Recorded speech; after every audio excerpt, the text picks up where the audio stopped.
지난 시간까지 척추측만증이 어떤 병인지, 원인과 경과가 어떤지 알아보았습니다. 오늘은 마지막으로 측만증에서 어떤 치료를 하는지 알아보도록 하겠습니다. 안녕하세요. 척추외과 박건우 원장입니다.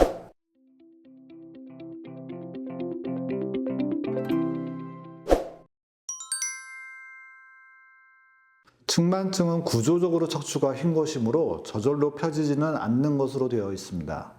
경미한 측만증의 경우 치료도 필요하지 않고 정상적인 삶을 살아가는 데 지장을 주지 않지만 다시 펴지지는 않습니다. 농구, 축구, 어떤 운동을 해도 괜찮습니다. 우사인 볼트도 측만증 환자라고 말씀드렸었죠? 오히려 운동은 몸을 건강하게 만들어주므로 정기적으로 운동을 하는 것이 좋습니다. 대부분 측만증 환자에서는 휜 정도가 매우 경미하므로 약 90%의 환자에서 특별한 치료가 필요하지 않습니다. 일반적으로 25도에서 50도 사이의 측만증은 치료가 필요한 경우가 많으므로 전문의의 검진이 필요합니다. 측만증에 대한 치료로는 크게 보조기 치료와 교정을 하는 두 가지 치료가 있습니다. 보조기는 딱딱한 플라스틱 재질의 갑옷 모양입니다. 측만이 있는 부위를 눌러 각도가 더 이상 진행하지 않도록 해줍니다.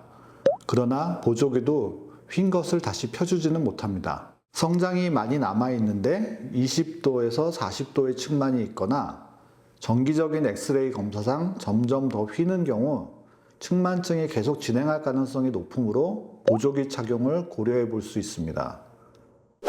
예를 들어 20세의 환자가 28도의 측만증으로 진단되었을 때 이 환자는 이미 성장이 끝났고 측만이 더 이상 진행할 가능성이 없기 때문에 진행을 예방하려고 이제 와서 보조기를 찰 필요도 없고 특별한 치료가 필요하지 않습니다. 그런데 똑같은 28도인데 환자가 10살이면 향후 키가 크며 각도가 30도, 40도로 진행할 가능성이 있으므로 현재의 각도를 성장이 끝날 때까지 유지하기 위해 보조기 착용이 필요할 수 있습니다. 보조기는 그 효과가 최근 문제시되는 점도 있지만 가장 큰 문제점은 대부분 측만증 환자가 사춘기 여자아이들이다 보니 보조기를 채울 경우 정신적인 스트레스를 준다는 점입니다. 특히 24시간 착용해야 하는 보조기의 경우 옷 속에 착용하여도 표시가 나므로 아이의 학교 생활을 위축시킬 수 있습니다. 따라서 보조기를 할 것인지 그리고 어떤 보조기를 선택할지를 결정할 때는 단순히 측만증뿐 아니라 아이의 성격, 활동성 등도 함께 고려해야 하므로 반드시 전문의와 상의하시기 바랍니다. 수술은 교정을 해야 할 때 하게 됩니다.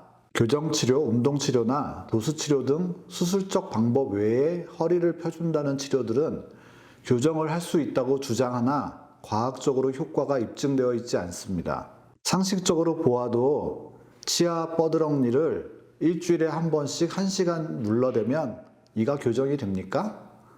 치아 교정을 이러한 방법으로 교정할 수 없는데 더 큰 뼈인 척추뼈가 이러한 방법으로 교정될 가능성은 거의 없습니다. 수술은 아주 심한 측만증에서 하게 됩니다. 첫 번째는 각도가 50도가 넘을 때입니다. 50도 이상의 측만증은 성장이 끝났어도 계속 더 휘며 미용적으로 문제가 될 수 있으므로 수술이 필요할 수 있습니다. 두 번째는 성장 중인 경우 40도가 넘거나 보조기를 착용하였는데도 계속 더 휘면 수술적 치료가 필요할 수 있습니다. 이 경우 여러 가지 요인을 종합하여 수술을 결정해야 하므로 반드시 척추 전문의와 상의하여 결정해야 합니다. 수술은 유압술로 치아를 교정하듯이 각각의 척추뼈에 나사를 삽입하고 이것을 철기를 깔듯이 긴 강봉으로 연결하여 교정을 한 뒤 골 이식을 하게 됩니다. 척추뼈 속에는 머리에서 나와 다리로 가는 척수라는 신경 다발이 지나가므로 과교정보다는 신경 손상의 위험이 없는 정도 내에서 최대한 교정을 하게 됩니다. 이러한 위험한 지역을 수술하는 것이므로 수술도 물론 위험합니다. 그러나 척추 전문의는 이러한 위험한 지역을 안전하게 수술할 수 있도록 훈련받은 의사이므로 실제로 문제가 발생하는 경우는 드뭅니다.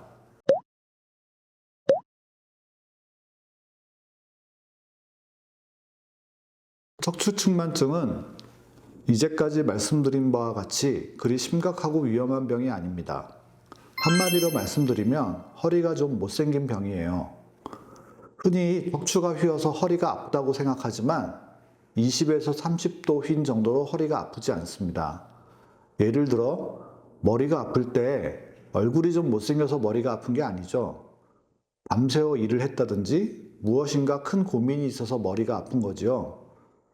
허리도 마찬가지입니다. 장시간 앉아 있었거나 운동을 안 해 근력이 약하기 때문에 허리가 아픈 것이지 척추가 휘어서 아픈 것이 아닙니다.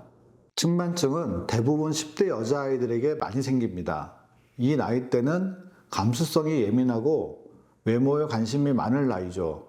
이럴 때 경미한 측만증에 대해 부모님이 너무 걱정하시고 신경을 쓰시면 아이에게 상처가 되고 아이가 심리적으로 위축감을 느낄 수 있습니다. 물론 아이에게 더 잘해주고 싶고 척추측만증이 생긴 것에 대해 가슴 아프지만 마음속으로만 생각하시고 절대 아이에게 내색하시면 안 됩니다. 측만증이 있어도 큰 문제가 없다고 아이를 다독여 주시고 다른 장점을 아이가 개발할 수 있도록 북돋아 주셔야 합니다. 또 장시간 앉아서 게임을 하면 주의를 주시고 공부로 바쁘더라도 일주일에 한두 번 운동을 시키셔서 척추 건강을 지켜주시면 됩니다. 영상이 도움이 되셨다면 좋아요, 구독 부탁드립니다. 궁금한 점이 있으시다면 댓글 남겨주세요. 감사합니다.